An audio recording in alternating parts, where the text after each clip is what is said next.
Böyrək damarlarının rəngli Doppler müayinəsi zamanı həm ultrasəsin imkanlarını, həm də damar daxilində qan axınının fizikasını birləşdirən bir məqam vardır.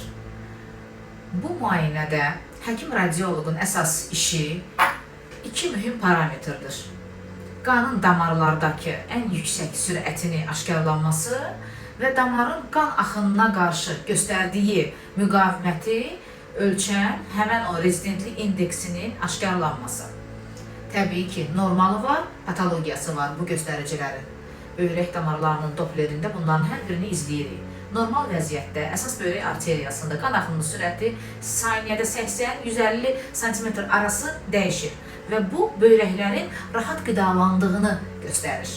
Əgər böyrək arteriyasında daralma, stenoz şübhəsi yaranırsa, biz bunu Dopplerdə izləyirik. Qan həmin daralmış hissədən keçmək üçün sürətini kəskin şəkildə artırır və sistolik volüm göstəricisi, pik sistolik volüm göstəricisi saniyədə 180-200 sm arasını keçir. Bəzən daha ağır dərəcəli stenozlarda isə 200 sm-dən də yuxarı izlənilir, patoloji həddi keçir artıq. Bu böyük göstəricidir bizim üçün, lakin tam diaqnozu üçün təkcə sürət göstəricisi kifayət etmir.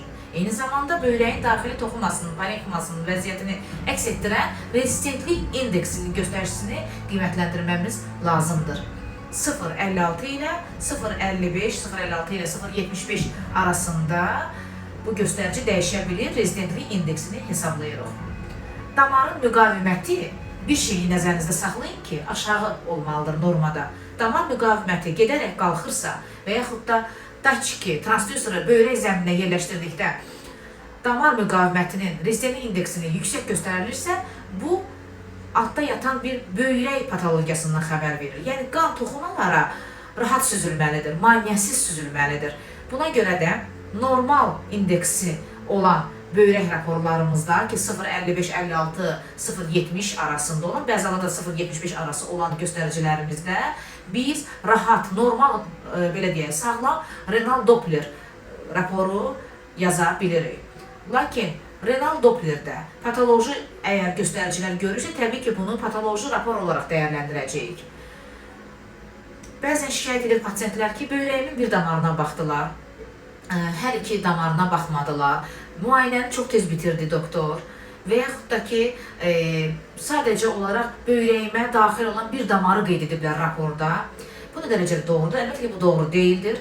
Radioloji olaraq, bu işi aparan mütəxəssis olaraq böyrəkdə qan axımı sürətini, həmçinin rezistentlik indeksini yoxlayırıq. Həm əsas renal arteriyada, main renal arteri və interlobal arteriyalarda yoxlayırıq biz bunu mütləq şəkildə, segment-segment. Bu normaldırmı, yoxsa normadan yüksəkdirmi? Buna nəzər yetiririk.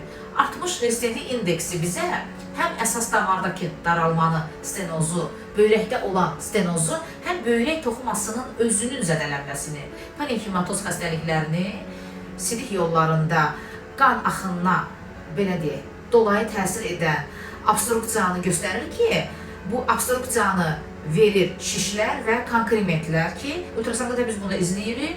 Bu tıxanma aydın şəkildə bizə göstərir bu vəziyyətləri.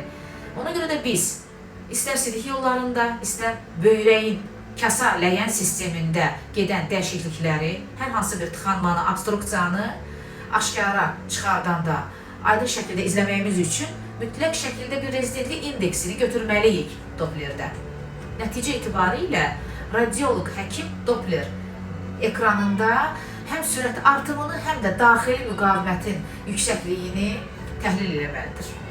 180 sm saniyədən yüksək PSV alınırsa və rezistentlik indeksi də 0,75-dən yüksək olursa, bu zaman mütləq şəkildə invaziv prosedurlara ehtiyac qalmadan dəqiq damar diaqnozunu qoya bilir radioloq həkim.